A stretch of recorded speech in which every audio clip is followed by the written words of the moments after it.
In addition to the underwater Cathedral Arch route, which is only qualified for technical divers, the Dahab Blue Hole also offers an equally breathtaking diving route for recreational divers.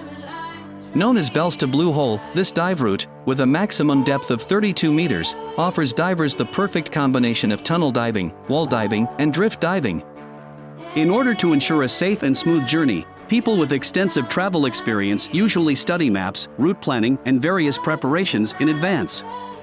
This habit is even more important for diving activities, and any mistakes underwater can lead to divers' health damage or even cost the diver's life, especially diving at a challenging dive site like the Blue Hole. Remain in awe and carefully study information such as diving routes, tides, currents, coasts and underwater landforms before entering the water, so that divers can enjoy the sport more safely and calmly.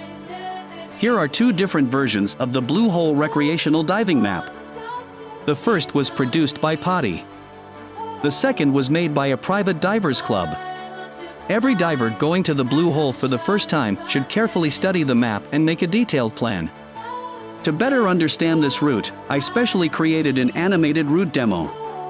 First of all, divers need to get off the car on the shore of the Blue Hole, put on diving equipment, take their masks and fins and walk 200 meters north on the gravel road to a place called El Belz. On your way to El Belz, you'll pass a cliff filled with tombstones dedicated to the divers who lost their lives diving to explore the Blue Hole. Many of them were pioneers of diving at the Dahab Blue Hole in the mid and late 1990s.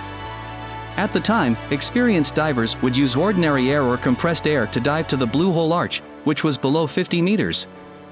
However, such a practice exponentially increases the chances of anesthesia and embolization. The names and dates inscribed on these tombstones remind every diver who comes here to always put safety first.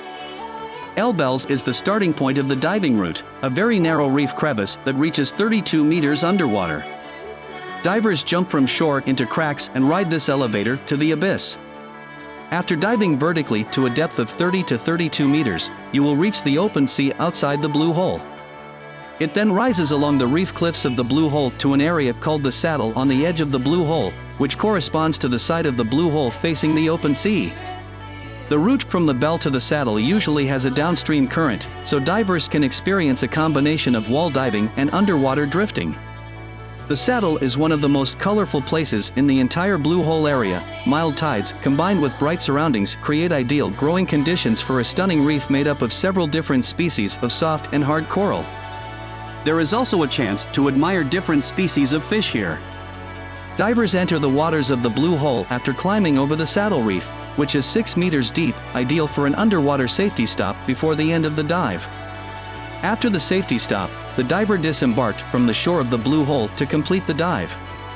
2 years ago, I was accompanied by a local dive instructor to the Blue Hole for my advanced open water diver qualification test.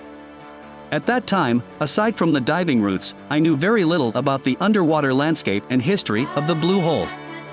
I didn't know this was the deadliest dive site in the world, and I didn't pay close attention to the memorial tombstones of the dead divers on the shore cliffs.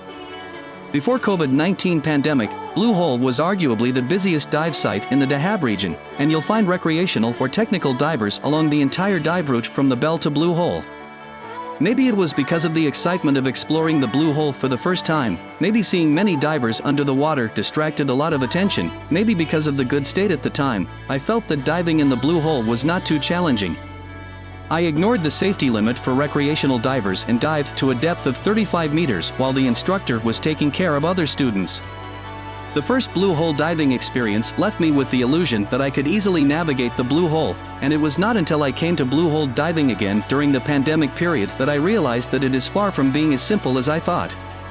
The illusion of being able to handle the Blue Hole with ease also almost made me follow in the footsteps of the divers who perished there due to arrogance.